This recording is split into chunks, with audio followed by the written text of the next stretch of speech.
So, eto na naman. Maglolokohan na naman ba tayo dito? Pero joke lang, hindi ko kayo lolokohin sa pagkakataong ito, kundi tuturuan ko kayo kung ano ba ang dapat ninyo munang gawin bago kayo magparehistro ng inyong motor. Alam nyo ba na ngayong taong 2024 ay pangalawang beses ko na magpaparehistro. Wala nang paligoy-ligoy pa, ito na ang istorya. Nagparehistro ako noong buwan ng February at nagulat ako nang makita ko ang papel dahil mae-expired na kaagad ito sa buwan ng Mayo. At ang masakit pa nito, huli na nung napansin ko dahil nasa bahay na ako ng mga oras na yon. Halos 2 buwan pa lang ang nakakalipas, expired na kaagad. Ano nga ba ang dahilan? Nung ako'y nagtanong-tanong ay natuntun ko ang kasagutan.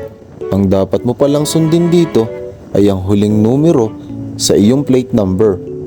Ang huling numero sa aking plate number ay 5 na nangangahulugang Mayo.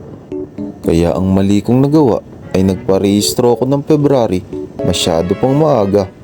Dahil 2 buwan na lang, expired na siya kaagad. Dapat talaga'y sakto sa Mayo para 1 taon siya. Kaya kung matagal na panahon na expired ang iyong motor, ay i-check mo muna ang huling numero sa iyong plate number. Iyan ang pagkakamaling masakit. Napakasakit sa bulsa na ayokong maranasan ng kahit na sino man. So ayan guys, dito na nga tayo sa first step. Hanapin natin ang insurance at magbabayad tayo dyan ng 630 pesos. Make sure lang guys na may dala tayong photocopy ng ating mga papel at kung wala man, huwag kayong mag-alala dahil meron naman dito ang Xeroxan. At ang second step naman ay dito sa Emission Testing Center.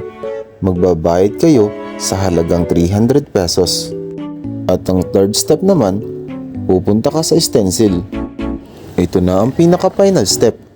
Papasok ka sa loob ng LTO registration at ibibigay mo na ang papel sa gwardiya at aantayin mo na tawagin ang iyong pangalan. Pagkatapos ay magbabayad ka sa halagang 261 pesos. So hanggang dito na lang at tatapusin ko na ang vlog na ito. Maraming salamat sa mga nanood. Sana'y lagi kayong nasa mabuting kalagayan. Bye bye!